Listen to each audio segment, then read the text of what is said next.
नमस्कार, महालाईव्हच्या या बातमीपत्रात मी अक्षदा सर्वांचं स्वागत करते। गेल्या 2 दिवसापासून विधिमंडळ अंदाज समिती नांदेड जिल्हा दौऱ्यावर आली असून सदर समितीच्या एका पथकाने काल गुरुवारी बिलोली तालुक्यातील पाहणी दौऱ्यात मांजरा नदी पात्रात चालू असलेल्या शासकीय रेती घाटाची पाहणी केली। सदर अंदाज समिती येत असल्याची माहिती रेती ठेकेदाराला गुप्त माध्यमातून मिळाली असल्याने सगरोळी, बोळेगाव, येसगी व गंजगाव हे सर्व रेती घाट 2 दिवसापासून बंद ठेवण्यात आले होते। विशेष म्हणजे गेल्या 2 ते 3 महिन्यांपासून स्थानिक अधिकाऱ्यांच्या दुर्लक्षामुळे शासकीय रेती ठेकेदाराची मोठ्या प्रमाणात मुजोरी वाढली असल्याने दिवस रात्र शेकडो ट्रकच्या मदतीने ओव्हरलोड रेतीची वाहतूक केली जात आहे। त्यामुळे मांजरा नदीपात्राची झालेली विदारक परिस्थिती पाहून विधिमंडळ अंदाज समितीच्या सदस्यांनी जिल्हा प्रशासनास जाब विचारत बिलोली येथील उपविभागीय अधिकारी व तहसीलदार यांना तात्काळ निलंबित करण्याचे आदेश दिले। पाहूयात याविषयीचा सविस्तर वृत्त। नांदेड जिल्ह्याच्या बिलोली तालुक्यात गेल्या काही महिन्यांपासून शासकीय रेती घाटाच्या माध्यमातून मोठ्या प्रमाणात ओव्हरलोड रेतीची वाहतूक केली जात आहे। याबाबत स्थानिक महसूल प्रशासनाकडे अनेकांनी तक्रारी निवेदने देऊन सुद्धा कुठलीच कारवाई प्रशासनाकडून केली जात नव्हती। सोबतच गेल्या 15 दिवसांपूर्वी सुद्धा विशेष पोलीस महानिरीक्षकांच्या पथकाने सगरोळी घाटात मोठ्या प्रमाणात कारवाई केली होती। मात्र सदर कारवाईच्या 2 ते 3 दिवसात सर्व रेती घाटात पूर्ववत चालू झाले होते। विशेष पोलीस महानिरीक्षकांच्या पथकाने केलेली कारवाई फक्त नावापुरतीच राहिली असल्याने सदर ठेकेदाराची अजून हिंमत वाढली होती। त्यामुळे सदर शासकीय रेती घाटासोबतच स्थानिक प्रशासनाची तक्रार सामाजिक कार्यकर्ते साईनाथ पांढरे यांनी विभागीय आयुक्त व मंत्रालयात केली होती। सोबतच विधिमंडळाच्या अंदाज समिती नांदेड जिल्हा दौऱ्यावर आली असताना सदरील सामाजिक कार्यकर्त्यांनी बिलोली नायगाव तालुक्यातील अवैध रेती वाहतुकीचे निवेदन सादर केले होते। सदरील तक्रारीची दखल घेऊन अंदाज समितीने काल आपला मोर्चा थेट मांजरा नदी पात्राकडे वळवीत बिलोली तालुक्यातील शासकीय रेती घाटांची पाहणी केली। वाळू घाटातील परिस्थिती पाहून समितीच्या पथकाने बिलोली येथील उपविभागीय अधिकारी व तहसीलदार या दोघांना तात्काळ निलंबित करण्याचे आदेश अंदाज समितीचे अध्यक्ष अर्जुन खोतकर यांनी जिल्हाधिकारी राहुल कर्डिले यांना दिले।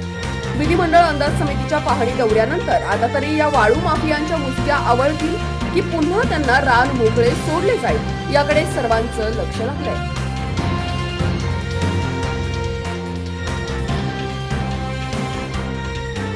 कारवाई 100% करा।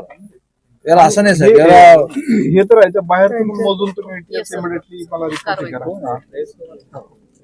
दोघांनी करा, एजमवर करा, हे पाठीशी घालतात एजमवर सुद्धा करा। तरी आपण दरवर्षी इथला कारवाई आम्ही औरंगाबादला तक्रार दिली ती बघा साहेबांना अवैध रेती संदर्भामध्ये। तिथून आम्ही नांदेडला आलो, खोतकर साहेबांना भेटून निवेदन दिल्याच्या नंतर खोतकर साहेबांनी म्हणले की चला पाहणी करू, म्हणून आम्ही त्यांच्यासोबत बिलोलीला घेऊन गेलो। घेऊन गेल्याच्या नंतर एवढं मोठं उत्खनन होतं की सगरोळी येसगीला घेऊन गेलं, खूप मोठं उत्खनन होतं। हे निदर्शनास त्यांना आणून दिलं। मग शासन म्हणते की घरकुलांसाठी मोफत रेती आहे। हे घाटवाले जे आहेत रेती माफिया यांनी घरकुलाला मोफत देत नाहीत आणि प्रत्येकी घरकुलाला द्यायचं झालं तर 5000 रुपये मागालेत ते, आणि बेकायदेशीर ह्या पद्धतीचं असं अवैध उत्खनन करत आहे। ह्याला कुठला आळा नाही, ह्याला कुठं हे बांधीव नाही। ह्याला सगळे संबंधित तहसीलदार ह्या सगळ्यांनी मिळून ह्या प्रकारचं महसूल बुडवित आहेत। प्रशासनाला माझी एक कळकळीची विनंती आहे की ह्याच्यात पुढील कायदेशीर कारवाई करून याची SIT मार्फत तपासणी करण्यात यावी, कारण का असे जेणेकरून पुढे असे अधिकारी पाऊल उचलायला नाही पाहिजे। त्याच्यामध्ये वेळोवेळी आम्ही तक्रारी देत आहोत। ह्या तक्रारीची तहसीलदार असो SDO असो कुणीच दखल घेत नाहीत। हो करतो सांगतो अशा गोष्टी होत आहेत, आणि जे कोणी काय तक्रार करतात त्यांच्यावर खोटे गुन्हे दाखल करतात। असं करालेत तसं करालेत, त्यांची कोणतीही गोष्ट शासनाला निदर्शनात आणून देऊ नये त्यांची ही मत आहे।